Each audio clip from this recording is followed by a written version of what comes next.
there, this is Veena from Pickle, the channel that's about baking and much more. A warm welcome to my channel. Let me show you how to make an easy dodol recipe today.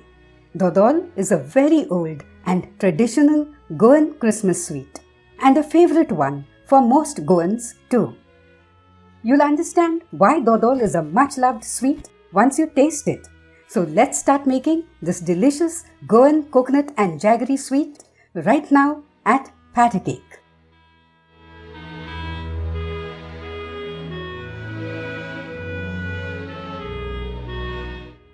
First, let's take a look at the three main dodol ingredients.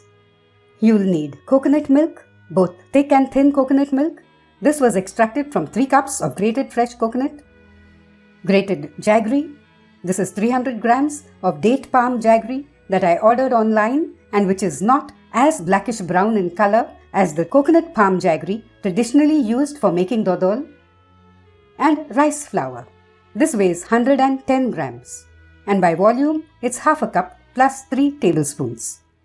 Let me show you the consistency of the 1.5 cups of thick coconut milk and the 3.5 cups of thin coconut milk. We'll start by dissolving the jaggery in the thin coconut milk. I had already warmed this up to help the jaggery dissolve faster. Let's stir the mix till all the jaggery dissolves. Next, I'll transfer the rice flour to this non-stick vessel and then, to begin with, strain just around 1/3 of the jaggery solution into it. This is to ensure that we can easily make a rice flour slurry free from any lumps. Like this. We'll now strain the rest of the jaggery solution and then discard the stuff that's left in the strainer. Let's stir the jaggery and coconut milk solution well. And then start heating it on a medium flame. I'll add in a 1/4 teaspoon of salt and 3 tablespoons of sugar. I've tried to understand why this small amount of sugar is traditionally added while making dodol. What I've concluded is that perhaps the sugar makes the dodol a little bit glossier and perhaps also makes a subtle difference in its texture. If any of you know some other reason why the sugar is added, do let me know through the comments box. Coming back to our recipe, you'll see that in no time the mixture starts thickening. So make sure you stir it continuously right from the start, or else it could get burnt at the bottom.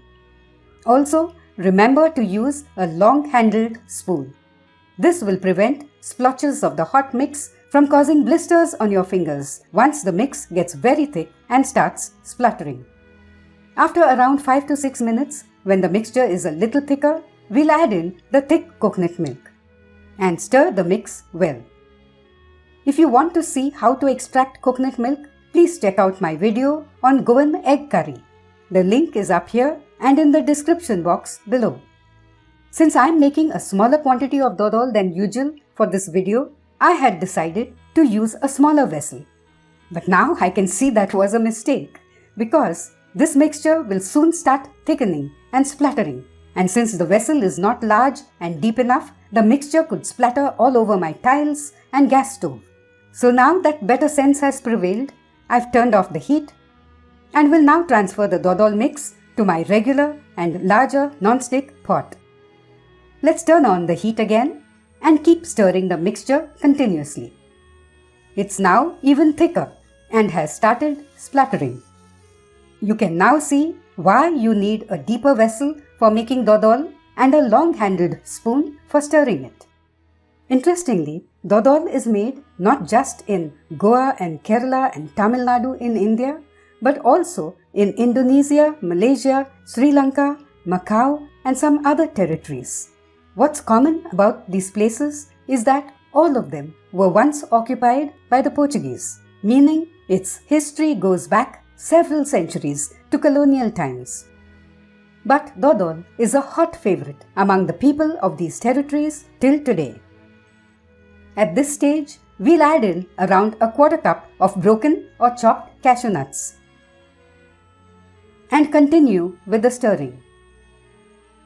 By now, you'll be able to see the bottom of the vessel as you stir the mix. This is a sign that you have just a few more minutes to go. It's now almost 50 minutes since I started cooking this mix. When it's almost done, the dodol will start looking darker and glossier too as it begins to release some oil. And soon it will begin to leave the sides of the vessel. I'll now do what my mother used to do. I'll pick up a small portion of the mix on a knife and keep it aside for a minute while I continue with the stirring. After a minute, if the mixture feels firm and doesn't stick to your fingers at all, it will indicate that the dodol has reached the setting stage. But let's continue cooking the mixture for 2 to 3 minutes more to get rid of some more of the moisture from the dodol. And then take the vessel off the heat. Here I have 2 greased molds, a 9-inch by 4-inch loaf pan and a small bowl. Actually, the entire mixture could be set in just this one loaf pan. But since I want to set some dodol in this other mold too, I'll transfer the last portion of the hot mixture into it. Let's spread the mixture evenly and level the top of the dodol in each of the molds with a greased spatula. Now we'll let the dodol cool completely for around 2 hours or more. After that, we'll run a palette knife around the edges of the mold to loosen the dodol and then unmold and slice it. Let's take a closer look at a slice. The dodol is soft, and when you make and sample it, you'll see it has an amazing taste and a melt in the mouth texture. Now let's unmold the dodol from the bowl. You could decorate the top with cashew nuts, like this. Making dodol at home is not at all difficult. All you need is patience. Do make some of this dark and rich traditional Goan sweet for Christmas this year, but store it in the fridge within 2 days.